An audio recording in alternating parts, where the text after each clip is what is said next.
Hey guys, it's Audio D. And the beef. And it's time to talk about their Square Enix showcase. Squeenix. Squeenix, yes. Will rise from the ashes. Well, I mean, they kind of didn't do that today. No. It wasn't. I'm not like. It was alright. It was a thing. It's kind of like what I am used to with E3 presentations that are just like rapid spammings of game stuff. Most of the stuff they mentioned were stuff we already knew about. Yeah, so I wasn't really that. So this will be short. Yeah, it's short. It's gonna be short. The biggest thing I gotta pop out of is the very beginning. Keith David was doing the voiceover for the whole presentation, or whole showcase, which is pretty cool. I'm sure he cost some pretty big ducats. The man's a Disney star. He got some. He got some dosh. Yeah. So this was pretty cool. We got to see more of Tomb Raider, which was cool. To see more gameplay of becoming the what was it called? The Tomb Raider.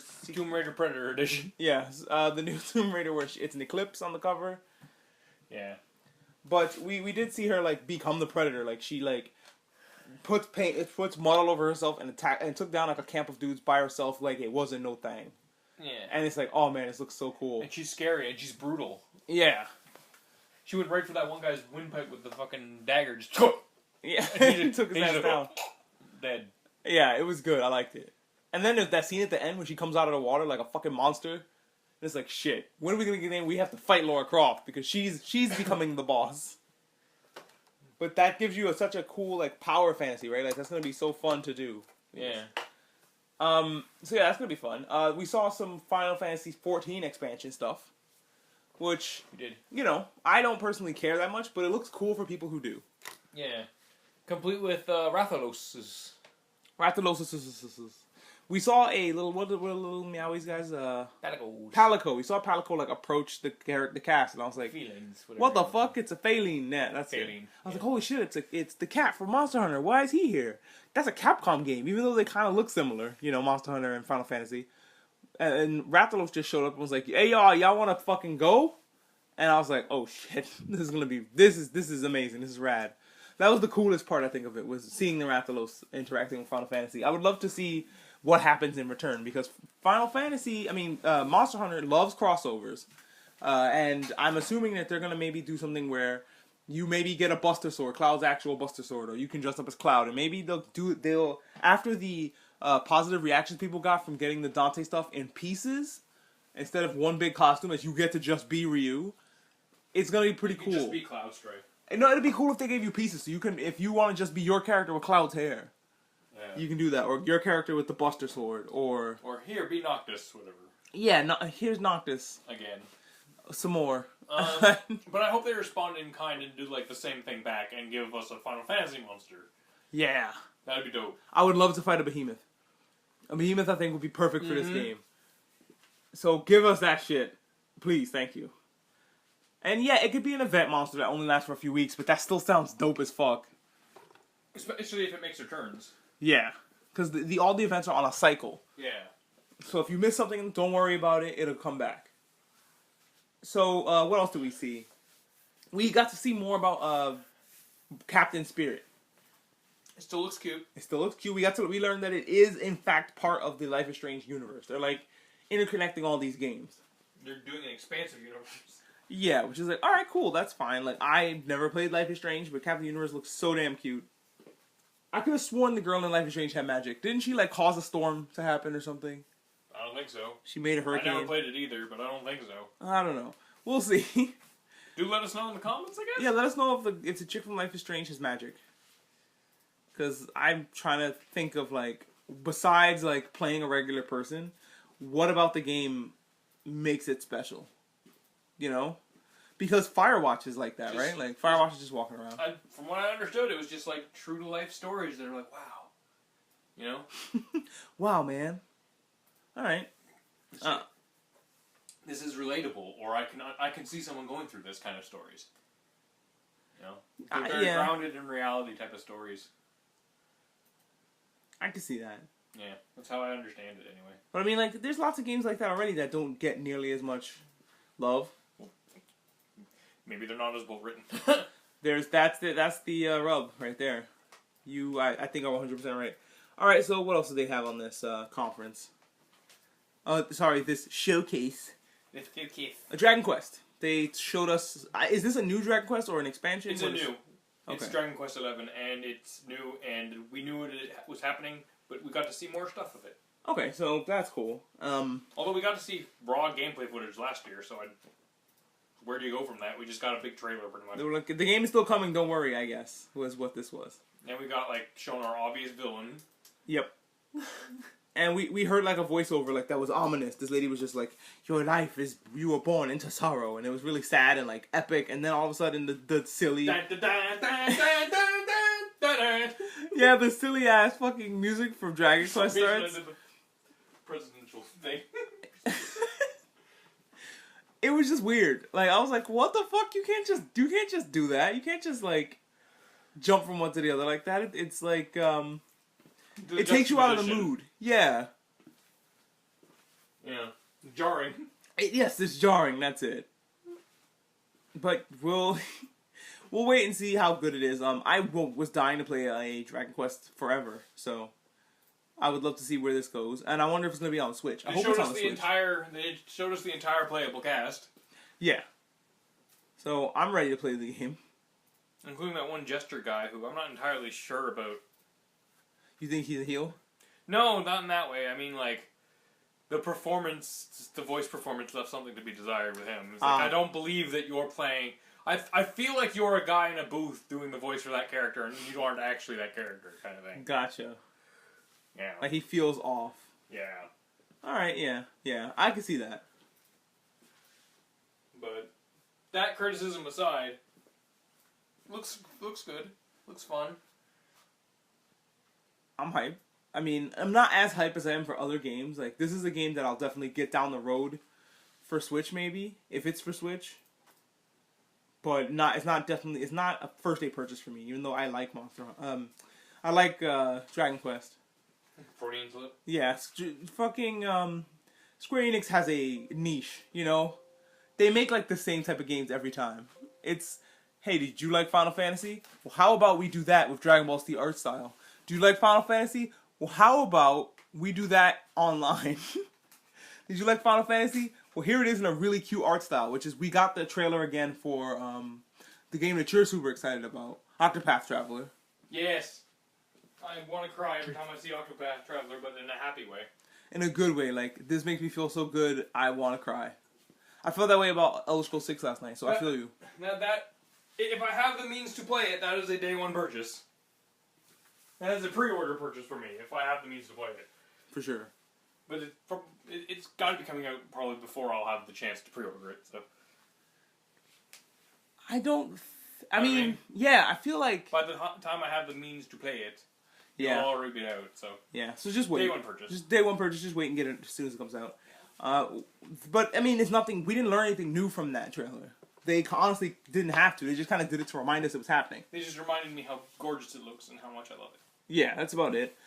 They had this other thing called Babylon's Fall, which showed up.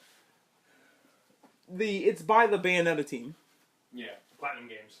So there was a lot of really hard-edged world building. Like, I once heard a comedian say, like, "Oh, I'm not going to read a book if there's a map in the front of it," right? This seemed like that kind of barrier to entry to me. Like, they just expose you to all of the world building at once, hyper fast, and you're like, wait a minute, what? They went over about like 20 different eras that took place in the backstory of the game that you're playing. Yeah. And it was like, that's a lot of shit going on. There's a lot of shit you want me to invest in. In the age of so-and-so, this happened. And then in the age of so-and-so, this happened. And then in the age of so... And then carry on for about another 12 or 14 times. And now is the time you play the game. Yeah, the world building was so much that it was just like, Jesus, fuck. I'm not sure how many of you guys are Bible readers, but inherently bad. In the Bible, there's a really bland-ass fucking sequence, whereas they're just saying, and this guy begat this guy, and he begat him, and he begat him, and they just tell you about all of the 50 generations after fucking Adam and Eve, and it's the most boring, dry shit in the world. It felt like that, especially since this has to do with religion to an aspect. Babylon. Yeah, Babylon and all that shit. So, I don't know. It was dry. It was dry. And it didn't give me enough to get invested. It looks like the Bayonetta team are making a Dark Souls-ish game. Yeah. I'd say that if I had seen any, but maybe I'd say different if I saw actual game footage. It looks like a Dark Souls-ish story, right? Yeah, it's got the vibes. Something like Berserk. or something. Yeah. Like a Berserk Dark Souls kind of looking thing, but with like anime Bayonetta's engine probably. Like dark anime fantasy. Yeah. Yeah, we'll see what happens. I need more information about the game. The next game they talked about, they ran the same trailer again for Just Cause. But they added some more stuff to it. They were like, "Hey, this is more stuff you can do. You can put balloons and thrusters on your. You can shoot it with your hook, so you can put 2 thrusters on the back of a car, and then 4 balloons on the top of the car, and now you got a flying fucking car. Yeah. You can just ride on top of it and be like, I don't even fucking care. Yeah, I'm a guy. The balloons remind me of the thing from Metal Gear 5. I'm Rico Rodriguez or whatever his name is. What are the things in Metal Gear 5 that you can attach a bear to and like send them back to your ship? I don't know what those are called, but yeah, those are funny. Especially when you put them on like animals that are unsuspecting and yeah, the animal has no idea. Yeah, that's what it reminded me of. They also said the cars have better handling and stuff like that. They just say, hey, this game's gonna be better than the last one. Yeah. And the world is a little bit more open. The wildlife is a little bit more crazy. There's like a ziggurat at one point that shows up. So we'll see. We'll see. You can attach your... You know how in Just Cause 3 you can only attach your hook to 2 things and have them draw themselves together? Now apparently you can go tick, tick, tick, tick, tick, tick, zoom. You can attach a bunch of things? You can attach a bunch of things with the same tether. Well, that's pretty cool. So people are gonna... This game is just a physics sandbox of like, hey, here's the tools to fuck around with the physics. Go fuck around with the physics. And they give you like a dystopian kind of like, regime of shit that you have to overcome in the background. But it's like, hey, fuck around with the game. Yeah, for real talk, most people don't give 2 shits about the plot of Just Cause. No. Most people just like how you can sandbox it. Yeah. And experimenting with shit. Yeah. So, that happens. The Quiet Man is another game that they did where pretty much this guy that looks like Remy from Street Fighter 3.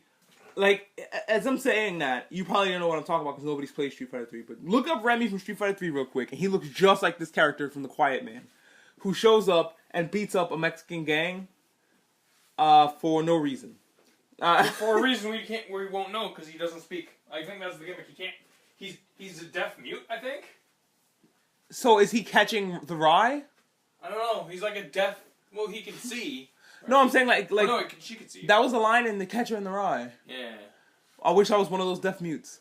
Yeah, I think he's a deaf mute vigilante or something. Yeah, I have no idea. And it's in New York, and I'm like, what the fuck? And I was hoping that it was the bouncer. Like when I saw this like Square Enix looking character fighting people in the street, I was like, is this the bouncer? Sequel to the bouncer? But I don't think so. Bitch, it's Streets of Rage 4.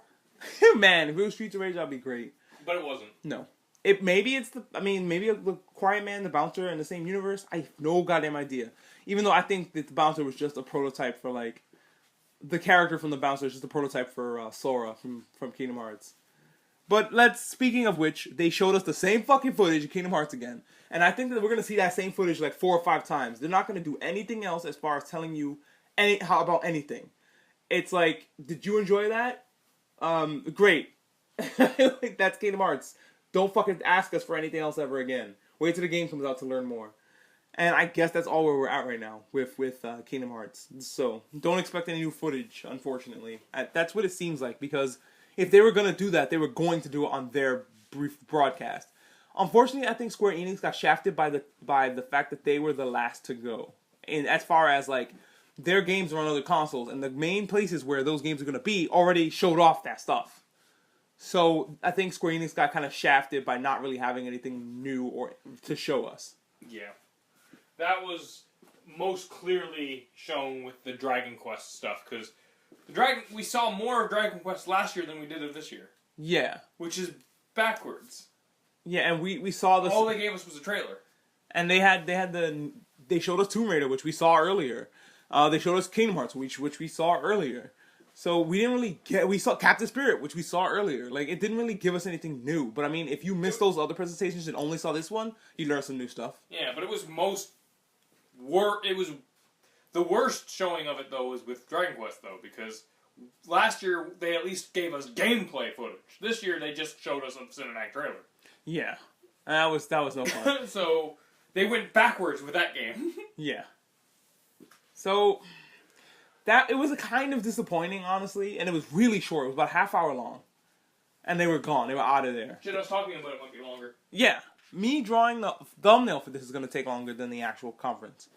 Or showcase. This was also a showcase. But that's it, man. I don't know what else to say about it. It happened. You got your Weeb games, and I hope you guys are excited about them. But that's about it. Yep. Bye. Thanks for listening.